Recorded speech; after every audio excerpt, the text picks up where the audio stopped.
The flivver descended vertically towards the green planet circling an old orange sun. It was a spaceship, but not the kind the men had once dreamed about.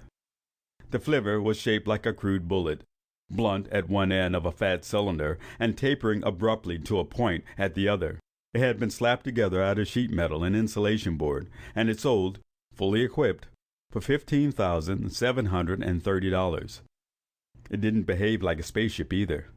As it hurtled down, its speed increased with dramatic swiftness.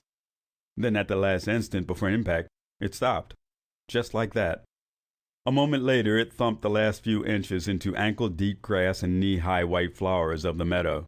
It was a shock of a jar that made the sheet metal walls boom like thunder machines. The flivver rocked unsteadily on its flat stern before it decided to stay upright. Then, all was quiet. Outside. Inside the big central cabin, Grandpa waved his perkit irately in the air. "Now look what you made me do. Just when I had the blame thing practically whipped, too." Grandpa was a white-haired 90-year-old who could still go a fast round or two with a man or woman half his age. But he had a habit of lapsing into tantrums when he got annoyed. "Now, Grandpa," Fred soothed, but his face was concerned. Fred, once called Young Fred, was Grandpa's only son. He was 60, and his hair had begun to gray at the temples. "That landing was pretty rough, Junior." Junior was Fred's only son. Because he was 35 and capable of exercising adult judgment, and because he had the youngest adult reflexes, he sat in a pilot's chair, the control stick between his knees, his thumb still over the on-off button on the top. "I know it, Fred," he said, frowning. "This world fools me. It has a diameter less than that of Mercury, and yet it has the gravitational pull as great as Earth." Grandpa started to say something, but an 8-year-old boy looked up from the navigator's table beside the big computer and said, "Well, gosh, Junior, that's why we picked this planet. We fed all the orbital data into Abacus, and Abacus said that the orbital perturbations indicated that the second planet was unusually heavy for its size. Then Fred said, that looks like heavy metals, and you said, maybe uranium." "That's enough for," Junior interrupted. "Never mind what I said.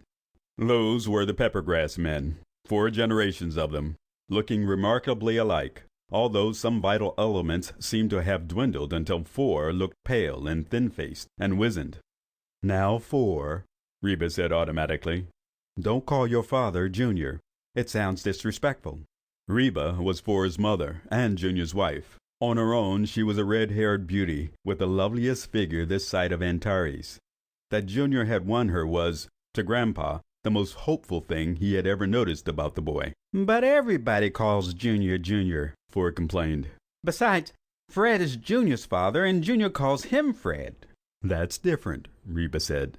Grandpa was still waving his puzzle circuit indignantly. "See?" The puzzle circuit was a flat box equipped with push buttons and 13 slender openings in the top. One of the openings was lighted. "That landing made me push the wrong button, and that dead-blasted thing beat me again." "Stop picking on Junior," Joyce said sharply. She was Junior's mother and Fred's wife, still slim and handsome as she approached 60, but somehow ice water had replaced the warm blood in her veins. "I'm sure he did the best he could." "Anybody who talks about gravitational pull," Grandpa said, snorting, "deserves anything anybody could say about him. There's no such thing, Junior. You ought to know by now that gravitation is the effect of the curving of space-time around matter.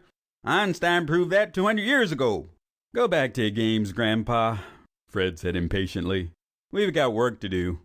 Grandpa knitted his bushy white eyebrows and petulantly pushed the last button on his perkit. The last light went out. "You've got work to do, have you? Whose flivver do you think this is, anyhow?" "It belongs to all of us," Ford said shrilly. "He gave us all a 6th share." "Oh, that's right, Ford," Grandpa muttered. "So I did. But whose money bought it?" "You, Grandpa," Fred said. "That's right. And who invented the gravity polarizer and the space flivver, eh? Who made it possible, this gallivanting all over space?" "You, Grandpa," Fred said. "You bet. And who made $100 million out of it, that the rest of you vultures are just hanging around to gobble up when I die?" And who spent it all trying to invent perpetual motion machines and longevity pills, Joyce said bitterly, and fixed it so that we have to go searching for uranium on habitable worlds all through this deadly galaxy? You, Grandpa. Well now, Grandpa said, protesting, I've got a little put away yet. You'll be sorry when I'm dead and gone. You're never going to die, Grandpa, Joyce said harshly. Just before we left, we bought a 100-year contract with that Life Begins at 90 longevity company. Well now, said Grandpa, blinking. How'd you find out about that? Well now. In confusion, he turned back to the Perkit and jabbed a button. 13 slim lights sprang on. I'll get you this time. 4 stretched and stood up. He looked curiously into the corner by the computer where Grandpa's chair stood. You bought that Perkit from Earth, didn't you? What's the game? Grandpa looked up, obviously relieved to drop this act of intense concentration. Well, I'll tell you, boy. You play against the Perkit, taking turns, and you can put out 1, 2, or 3 lights. The player who makes the other turn out the last light is the winner. That's simple, Forrest said without hesitation. The winning strategy is to... Don't be a kibitzer, Grandpa snapped. When I need your help, I'll ask for it. No dag-blamed machine's gonna outthink Grandpa, he snorted indignantly. Forrest shrugged his narrow shoulders and wandered to the view screen. Within it was the green horizon, curving noticeably. Forrest angled the picture towards the ship, sweeping through green, peaceful woodland and plain and blue lake until he stared down at the meadow at the flivver's stern. Look, he said suddenly. This planet not only has flora, it has fauna. He rushed to the airlock. 4, Reba called out warningly. It's all right, Reba, Forrest assured her. The air is within 1% Earth normal, and the bioanalyzer can find no microorganisms viable within the Terran spectrum.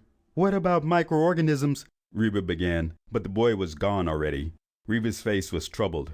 That boy, she said to Junior. Sometimes I think we made a terrible mistake with him. He should have friends, playmates. He's more like an old man than a boy. But Junior nodded meaningfully at Fred and disappeared into the chart room. Fred followed casually. Then, as the door slid shut behind him, he asked impatiently, Well, what's all the mystery? No use bothering the others yet, Junior said, his face puzzled. You see, I didn't let the flivver drop those last few inches. The polarizer quit. Quit? That's not the worst. I tried to take it up again. The flivver, it won't budge. The thing was a featureless blob, a 2-foot sphere of raspberry gelatin, but it was alive. It rocked back and forth in front of 4. It opened a raspberry-colored pseudomouth and said plaintively, Fweep! Fweep! Joyce drew her chair further back towards the wall, revulsion on her face. 4? Get that nasty thing out of here. You mean fweep? 4 asked in astonishment. I mean that thing, whatever you call it. Joyce fluttered her hand impatiently. Get it out. 4's eyes widened further. But fweep's my friend. Nonsense, Joyce said sharply. Earthmen don't make friends with aliens. And that's nothing but a blob. Fweep? Queried the raspberry lips. Fweep? If it's 4's friend, Reba said firmly, it can stay. If you don't like it around, Grammy, you can always go to your own room. Joyce stood in